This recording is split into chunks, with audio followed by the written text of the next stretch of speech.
Good evening, class. My name is Michael Davis, and this is my informative speech today on children in today's society.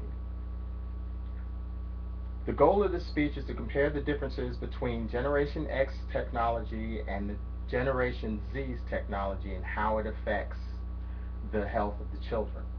When comparing what children experience in today's society versus 2 generations ago, there is an incredibly vast difference, more so than the difference between our generation and our parents.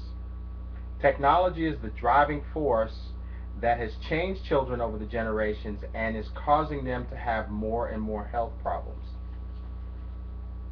The impact of information technology, commonly known as IT, on the emotional and social health of young people has had very little research.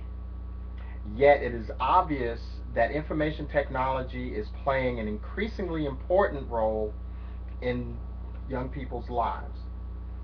One such positive effect is the ease of access that they have to healthcare information for your young people who might otherwise be embarrassed to seek it via conventional means.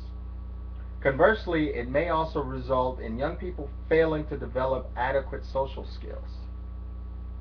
The huge impact technology is having on the lives of children and young people today is the vast amount of time most children spend looking at the screen in comparison with the amount of time doing anything else. Face-to-face communication with colleagues are increasingly a rarity, being seen as obsolete and an insufficient way to do business in our frantic lives. Again, very little information about how technology affects the health of young people, especially the social and emotional health. And there's a distinct lack of attention towards monitoring the ways in which new communication is impacting upon young people. Many doom mongers believe that all this technology is sending our children and ultimately our society to the dogs. In 1990, some condemned use of technology, especially computers, as means to generate chaos and confusion. This was posted by Postman in 1992.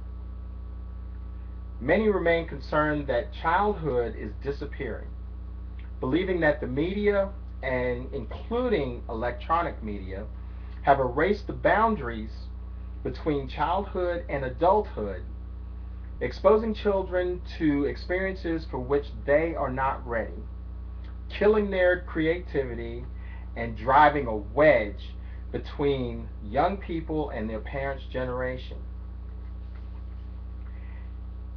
Information technology is said to introduce an aggressive behavior and destroy social bonds which may inhibit such behavior. Many are concerned about addiction, ergo to computer games, chat rooms, and texting on mobile phone devices. Case in point, my fiance's son spent the summer with us this year. 95% of his time was spent in his command center. His laptop on his left, he had his headset on, and his Xbox 360 in online mode, playing various games and chatting with his friends all at the same time. That left him about 5% to eat, sleep, and etc.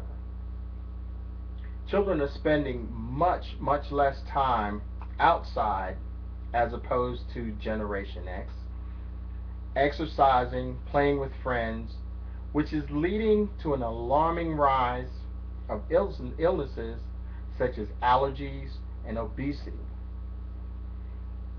We conclude that information technology is here to stay, but clearly too raises a range of issues that those of us who are interested in health would be unwise to ignore. Why then is there so much time not spent researching it? Perhaps one aspect of the problem is that the young people who use information technology, they are the ones that use it most often and in ways that are proven to be the most addictive, hazardous, and inappropriate, given the fact that their brains are not fully developed. Meanwhile, those of us who have the funding and inclination to carry out health related search are older, with minds that already have been formed in an era when communication and learning were social, not technological affairs. We are so inclined to appreciate the advantages of information technology so much that we're not sensitive to the problems that we are storing up for our children, the first generation to grow up in front of the screen. Perhaps, in fact, we are all of us, young and old, are becoming information technology addicts in the face of these pushers and are in denial of a massive dependency problem which is staring us right in the face. Whatever the causes for the lack of research on the health impact of information technology, it is surely time we woke up to the fact that it brings dangers as well as advantages, and demand that resources look at this health at the effects, as well as accepting the easy money being handed out for promoting it. My resources I went to After the Death of Childhood, Growing Up in the Age of Electronic Media by Buckingham D. in 2000. Technology, The Surrender of Culture to Technology by Postman in 1992. And Mobile Phone Telephones and Usage Among 10 and 11-year-olds Participating and Exclusion, The Journal of Emotional and Behavior Difficulties, Volume 7, pages 152 through 63.